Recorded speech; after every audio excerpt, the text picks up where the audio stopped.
Here's the difference. In capitalism, people have risked their lives to save their dogs. In socialism, people kill their dogs to save their own lives. That's why people risk their lives to migrate to the United States of America, and that's why people risk their lives to migrate from Venezuela, North Korea, and Cuba. Welcome to Keith Knight Don't Tread on Anyone. Today we have Johan Norberg, the author of Open, the Story of Human Progress. He is an author, lecturer, and documentary filmmaker born in Sweden. Of course, the links to his new book will be in the description below. Mr. Norberg, thank you so much for your time.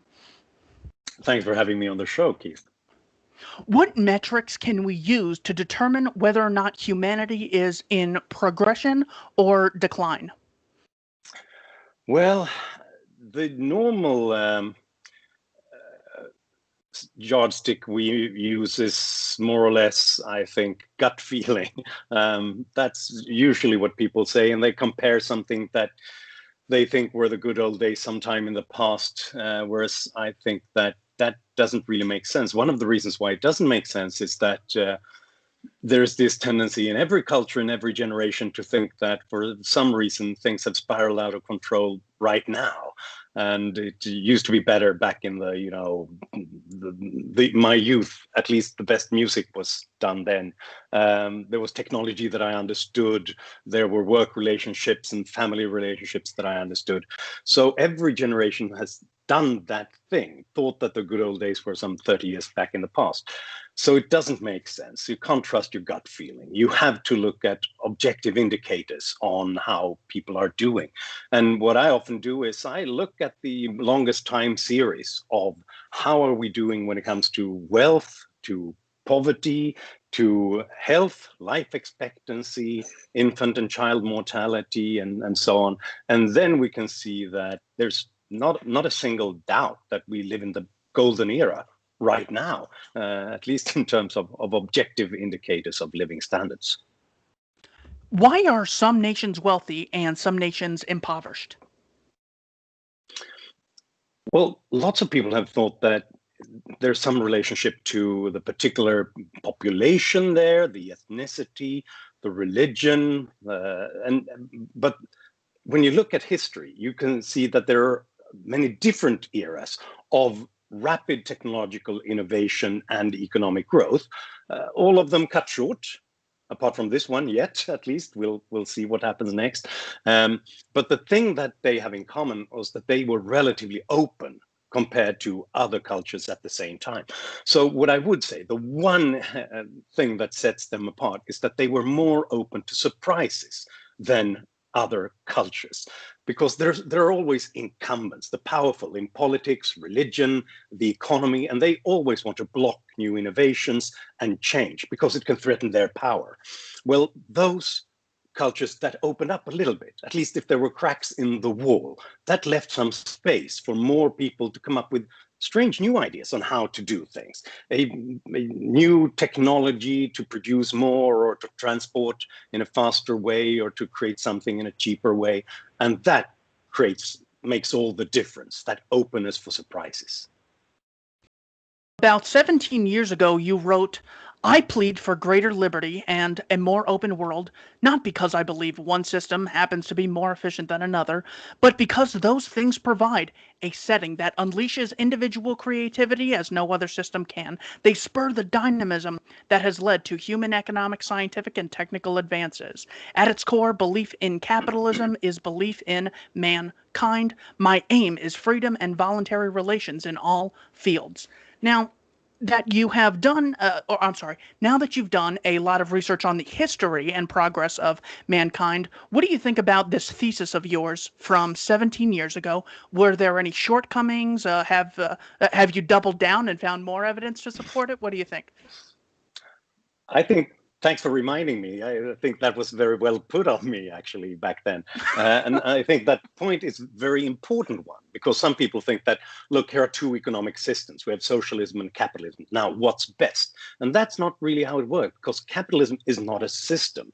At least free market capitalism, that's not a system. That's the opposite of a system run top down.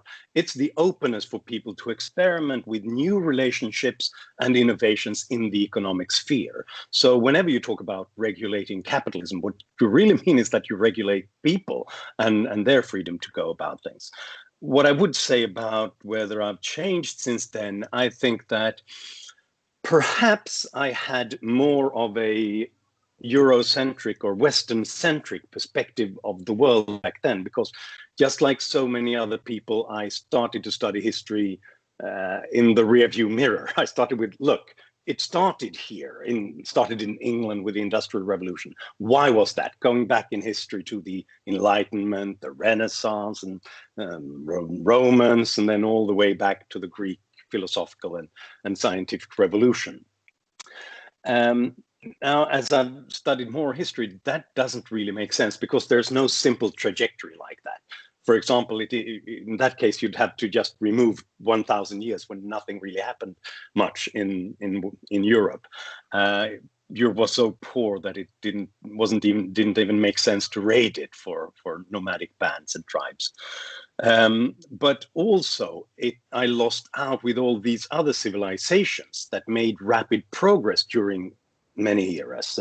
You have the Muslim Abbasid Caliphate for 1,000 years ago. You had Confucian Song China, which had for its day, 800 to 1,000 years ago, more rule of law and more stronger property rights for farmers and stronger freedom to trade than others. And they made immense progress. They fought with gunpowder, they printed books with the printing press, and they navigated with the nautical compass. The three inventions that Karl Marx, writing in the 1860s, said, this is typical for the European bourgeoisie. So I think I've learned more about how every civilization can come up with rapid progress as long as they have a certain degree of freedom. One of the things I really like about your progress, 10 reasons, is you measure not necessarily dollar amounts of income, but you're measuring the number of hours necessary to work in order to access products, goods, services, washer machines. So with that sort of metric in mind, why should the average person in America, Sweden, or China, or India be optimistic about global poverty? Yeah, this is a really important perspective, I think, on how well we're doing. We're often making the mistakes of thinking that there's so much economic stagnation just because we don't get many more dollars and cents in our paycheck. But we miss out. So how long does the money go? The purchasing power, how long do we have to work to get something? And that's the great achievement of a functioning free market capitalism with lots of competition and innovation, that it reduces the price of everything that we need. And of course, the basic ones around the world, if we're talking about reasons for being optimistic, is to make sure that people's livelihood, food is cheap enough as to not be too expensive for putting food on the table for your kids and so on. And when you measure extreme poverty, for example, you can see that because of this, we've made the greatest strides ever, the greatest progress against extreme poverty that the world has ever seen. We've reduced extreme poverty by around 130,000 people every day since 1990. And it has happened the fastest in the countries that opened up the most to global trade and to individual enterprise. So, in other words, for the same reason we would want sort of freedom of expression in order to get out the best ideas that humanity has, you're saying we should take that and apply it to the commercial realm, to the economic sphere, just as we shouldn't be regulating who gets to marry who just by the state prearranging marriages. You're saying we should take that principle and expand it to commercial industries as well? Yes, that's exactly my point, that we shouldn't think of it too much as sort of this is capitalism. What it is at least the free market, free trade, open version that I talk about, is just economic freedom, basically. And people go about their business in any way they see fit.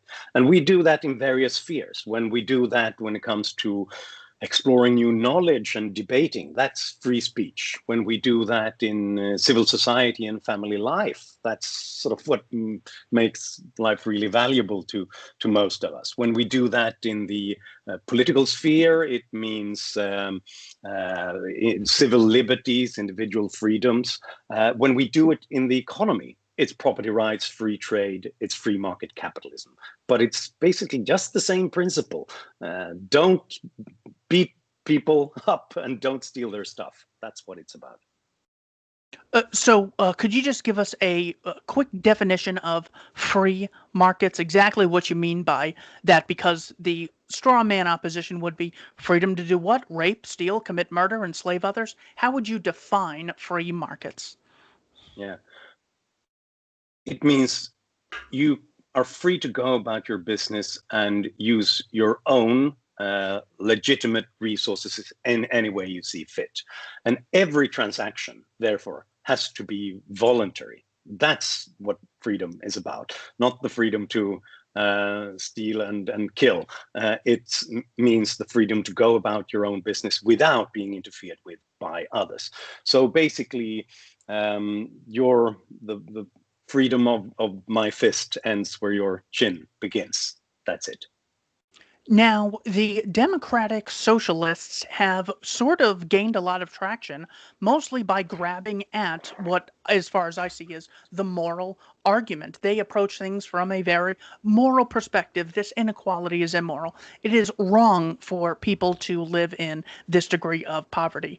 What do you think is the moral case in favor of free markets? Well, I think the moral case is that it is the first system, if we use the word system, which I just advised against, but it's the first set of rules and rules governing behavior that makes it possible for people to get rich only by enriching others. That's the whole thing. And that is really the moral high ground, because every other system is built on the idea that there are those who exploit and those who are exploited, those who decide and those who are commanded, those who take and those who are taken from. Every system, from slavery to feudalism to socialism to national conservatism, is based on someone deciding what everybody else should do and what their resources are meant to be used for, which means that it is more or less a zero-sum game. Someone gets richer, but they do it by taking from you. What free markets is about is that no deal can ever happen without both parties thinking that they gain from it, because otherwise they wouldn't enter into it, because it's a voluntary relationship. And that's why we have in this system and this system alone this weird form of double thanks. You know, when you go to your grocer and you buy your milk and bread and you thank him and he thanks you because you've both done each other a service. That's the most powerful voluntary set of rules that the world has ever seen. And so it has the moral high ground, and the fact that it's also abolishing extreme poverty and chronic undernourishment for the first time in history, that makes it even better. When I listen to Ahmadinejad in Iran or Putin in Russia or a lot of Americans, they say that America uniquely takes part in the free market system. And this is more or less an expression of the previous chattel slavery that America engaged in, where some people are trying to control the lives of others while creating disproportionate um, uh, outcomes within a system. So, do you, from someone in Sweden, do you see that there's anything philosophically valuable about the history of America? What I'm generally referring to is the Declaration of Independence. All men created equal, natural rights endowed by a creator, rights to life, liberty, pursuit of happiness, freedom of speech, and Second Amendment right to bear arms as well. Is there anything valuable in those early documents of America, or is it just nationalist nonsense that we would have bought in if we were born in Guatemala or Pakistan? No, there is something deeply unique and valuable in those words and those documents, and I can say that as a Swede.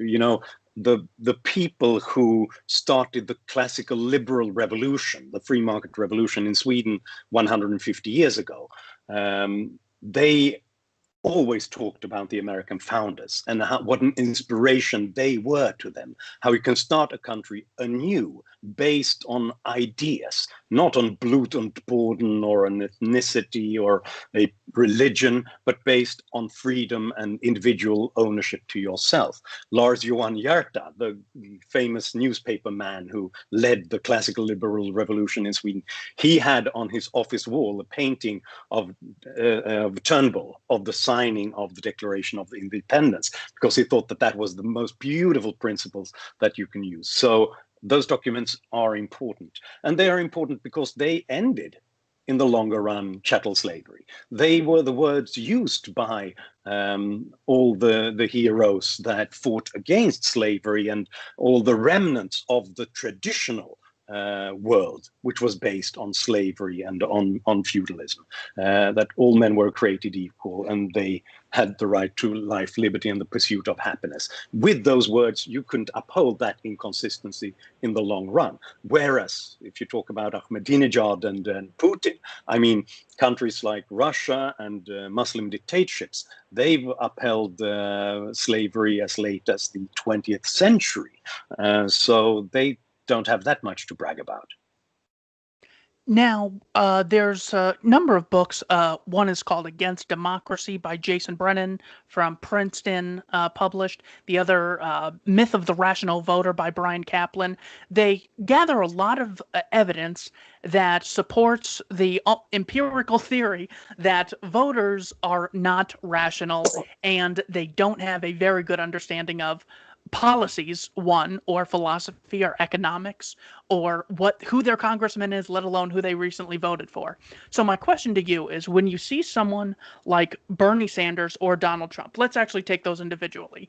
When you see someone like Bernie Sanders go from like 0 in 1970 to today almost getting the presidential nomination for the biggest party, what do you think really drags people into the Bernie Sanders idea or view of the world?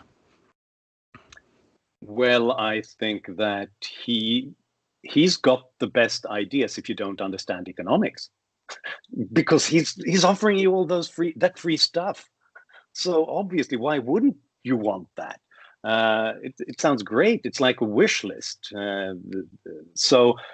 And if you don't understand that resources have to be created, and they have to be created through a process of innovation and of exchange constantly, and that the policies that he would implement would ruin many of those opportunities, well, in that case, I understand why he's popular.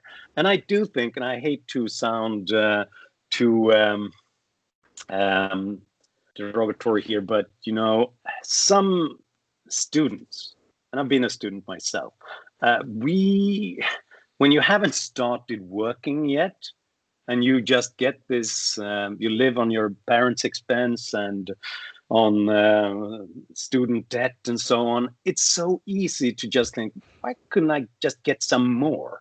It makes a lot, it's understandable in that case to start to dream about, yeah, why don't we have politicians who just take from some and give it to me?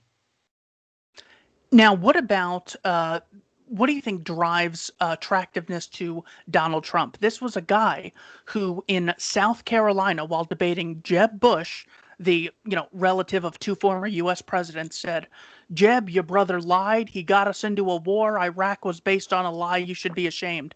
And this guy wins the Republican nomination, and 4 years later gets an increase of, I think, like 8 or 9 million votes, something incredible. So if we can rule out rationality and a good understanding of history, philosophy, and economics as being the reason for support, what do you think really drives support for someone like Donald Trump?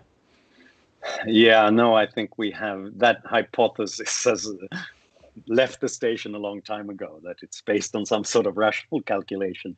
I think that you referred to Brian Kaplan's book, The Myth of the Rational Voter. One of the things that Kaplan points out is that there are two areas where the opinions of informed scholars, and specifically economists, Kaplan is an economist, diverge the most from the average voter, is trade and migration, because those are few of the areas where there's almost a consensus among economists that trade and migration benefits us because it creates bigger markets, more specialization, more opportunities, and more wealth. But to most people, trade and migration seems like someone else is going to benefit from this. And I think that this relates to my book, Open, because I think that all of us have this tendency to see the world and the economy as a zero-sum game. We think that if a migrant benefits, we lose. If China benefits from trade, we lose out. Someone's got to lose out, right? And I think that's because in our prehistory, for such a long time, we didn't have economic growth. We didn't have innovation on a large scale, so that we saw that our lives improved, or most people's lives improved at the same time. So if someone else was very successful, it was probably because they had stolen it from me. So it made sense to be suspicious about the rich or the migrants, the other tribe. And that's part of our human nature, I think, that suspicion, the suspicion of those who import goods to us or across the border and make a living here. There's something wrong with that. So I think that sentiment, and I mean, Trump doesn't have many consistent policies, but his opposition to free trade and to migration has, I guess, been closest to some sort of consistency. And yeah, lots of people, unfortunately, like that. Let's say I am not interested in the history of how we got here. Long story short, there's a ton of wealth, and I just want it redistributed because I see poor people and I see rich people. And what the heck are we sitting around for? Just reading books and talking about policies. This needs to be redistributed, regardless of how we previously got here. What do you have to say to the mindset that the one thing stopping wealth from being acquired and distributed is a policy that simply takes from one group and gives to another? I would say if someone really doesn't care about that, I would say that's just trivial. If you really want to improve people's lives, it doesn't make sense to just take the wealth that seems to be there somewhere, because it's not there somewhere. It's not like we have big piles of wealth in a sort of Scrooge McDuck vault or anything like that. Wealth is being created every minute in offices, on computers, in factories, when we combine old stuff in new, exciting ways. And sure, if you want, you can take some of that and give a little bit more to a particular group. But it's trivial compared to the wealth that is being created if we leave those processes alone. If you have 2% per capita growth in an economy, it means that everything doubles in around 35 years. So in 35 years, we'll all be more or less on average twice as well off. That's bigger, that's more important. And if we could, through, for example, lower taxes, less regulation, more open trade, and so on, if we could increase it to 3% per capita per year, then we reduce that time of doubling the size of the economy to around 23 years. That's what makes a major difference in every human being's life, rather than getting a little bit more this year compared to last year. Now, a competing theory of history in opposition to your new book, Open, The Story of Human Progress, is history shows free markets are a Koch brothers euphemism for the strong exploiting the weak. Progress is the result of state intervention, people working through the mechanism of the state to achieve their desires. The New Deal, financial regulations, redistributive taxation, a welfare safety net to avoid starvation, labor laws protecting the vulnerable from the strong, minimum wage laws, making sure that we all at least get some earnings when we perform labor, and antitrust to stop monopolies from virtually enslaving the masses. How does your view of history differ from this one? Who was that? Because that was a mouthful. That is me trying to Ah, summarize the narrative that I previously believed when I was an Obama supporter. right. Okay. Well, yeah. No, but it was a nice summary of that kind of argument.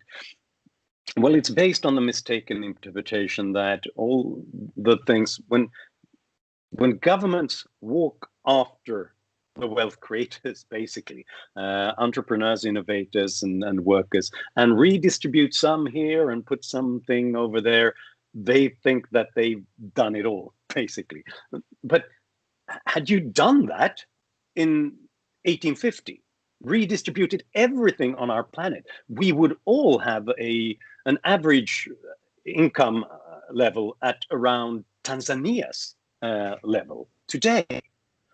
So it's not the case that you can redistribute yourself to wealth.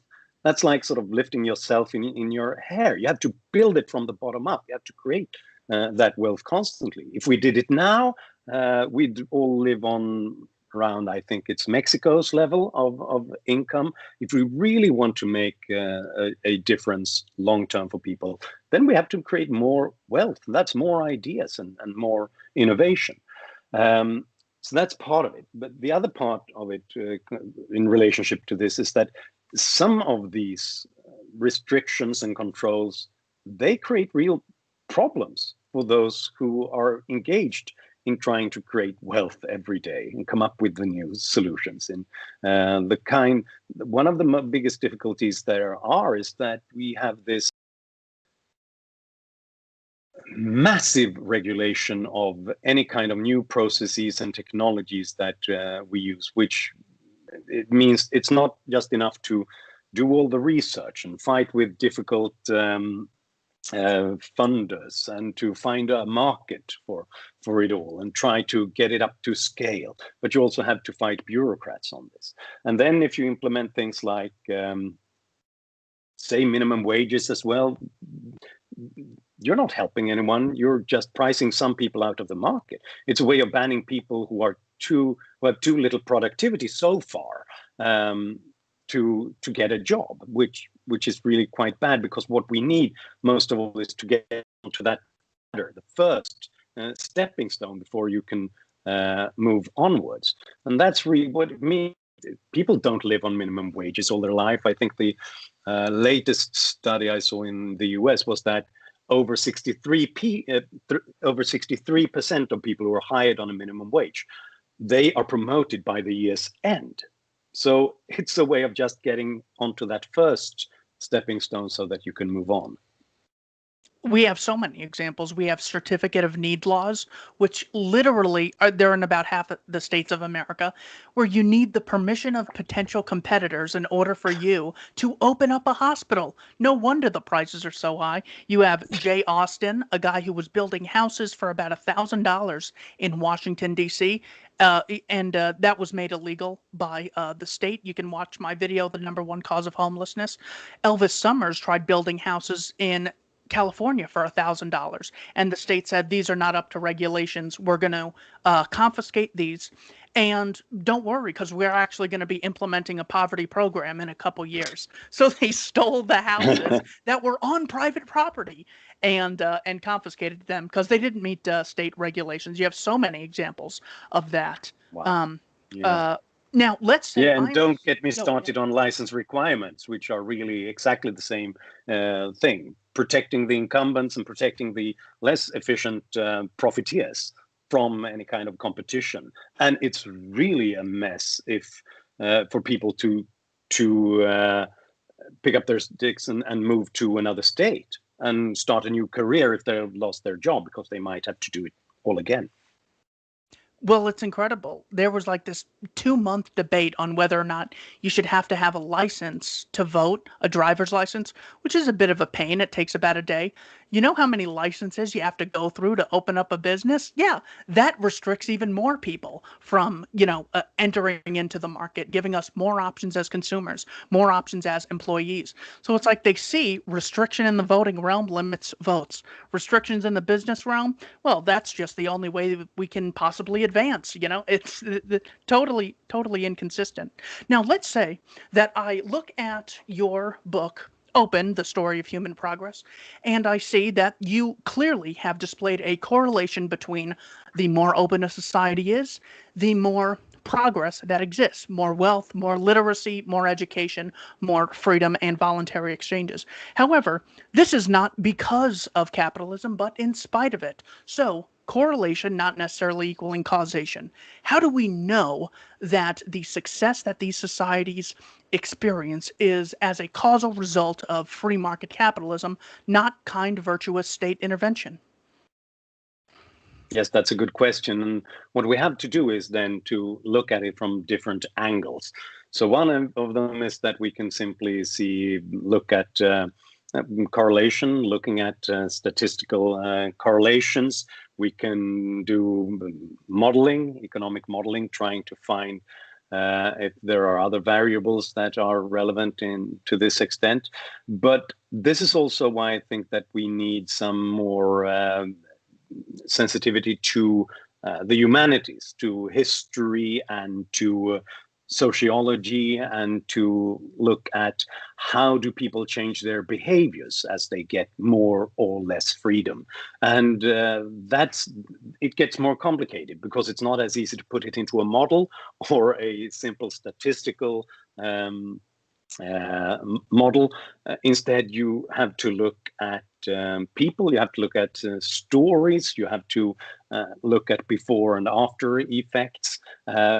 And if you combine if you combine those different versions, that's as close as we get, I'd say, to find things like that. There are a few natural experiments in politics and in economics, but there are some. There are almost natural experiments where countries that have the same kind of population with the same kind of history, the same language, the same location, they've been split in two, with one group getting more freedom and more free markets, the other one getting much less. We had East and West Germany. We had South and North Korea. We had China and Taiwan. And in all those instances, we saw that East Germany, despite the fact that it was probably the most developed part of the communist bloc, and having been richer than Western Europe originally, was so rusted and destroyed by socialism that West Germany is still paying off its debt after the reunification. In North and South Korea, we see sort of the fastest growth rate the world has ever seen, basically, with South Korea, whereas we've seen the greatest misery we've seen in the modern era in North Korea. In China, before they began to open up in the 1980s, some of the greatest hunger disasters the world has ever seen, and dramatic stagnation, whereas Taiwan was one of the poor countries that proved that they could make an entrance into the first world. And then China started to learn from Taiwan and from Hong Kong, and began to implement some of those policies, and then they got the fastest growth rates instead. So there are almost natural experiments like that, and it's difficult, I think, for anyone to have another interpretation of those examples.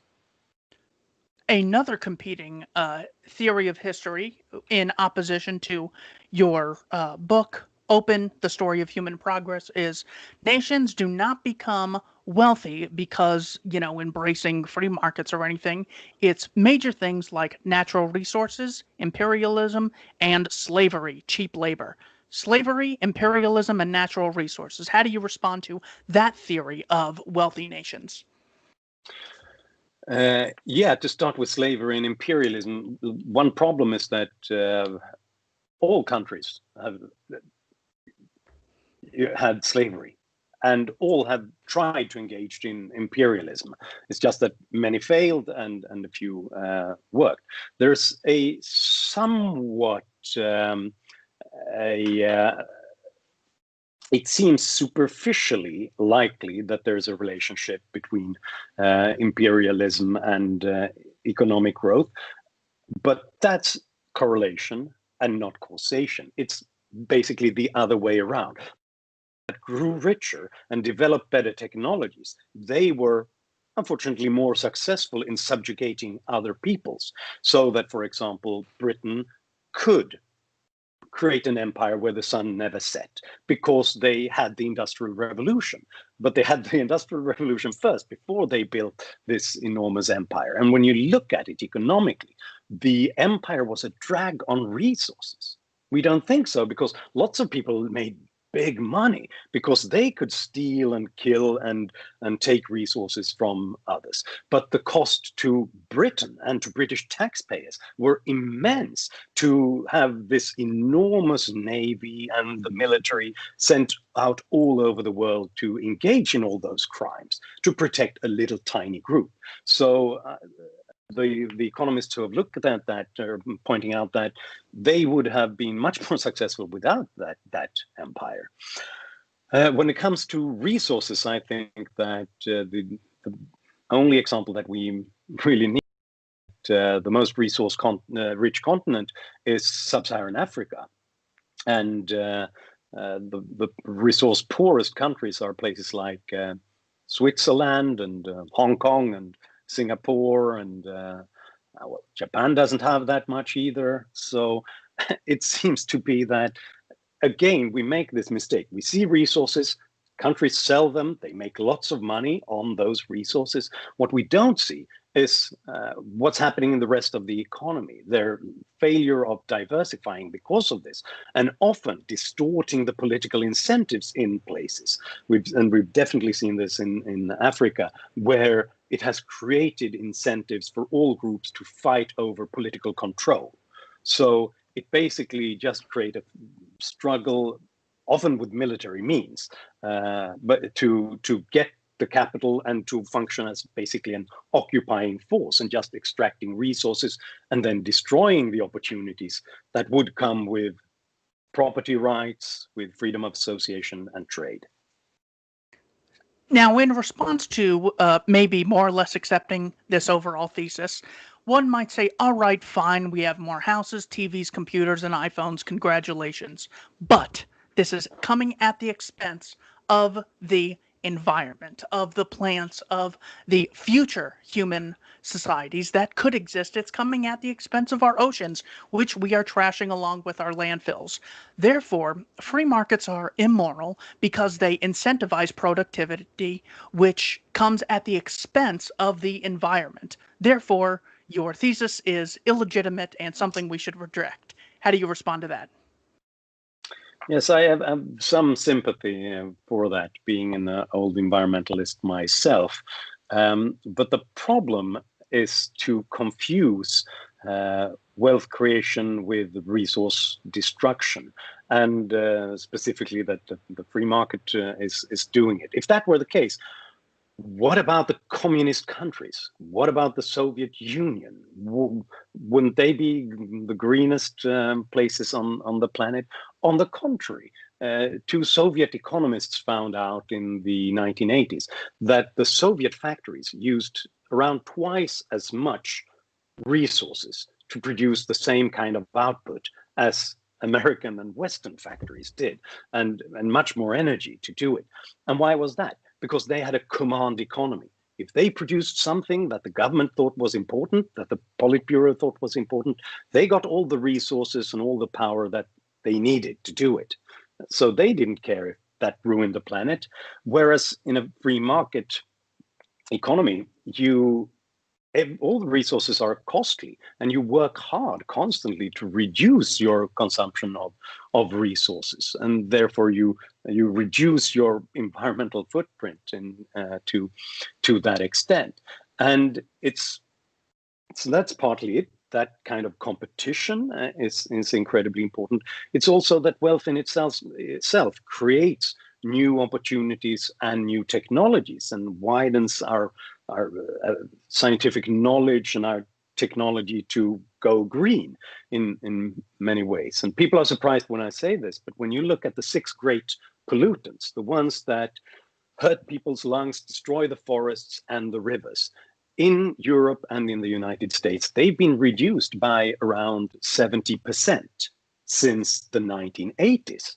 Because we got all these scrubbers and filters and adsorbers and lots of stuff. A car today apparently emits less pollution when it's driving at full speed than a parked car did in 1970 because of the leaks from that car. So it tells you something about what we're able to do with more knowledge and with more wealth. Yeah, more freedom and innovation. Got three more questions for you, sir. I want to thank you so much for your time. A lot Sure. of criticism of the free market, you'll hear things like, well, there's corruption and there's greed, and people don't have a lot of information, so they often get manipulated. The problem with virtually all of these criticisms is they apply tenfold to government intervention because you can't opt out of it, and they don't face competitors to which you can go to if you're not satisfied with the product or service. Do you see that there's any unique criticism of the free market that doesn't also apply to socialism or the state? No, what would that be?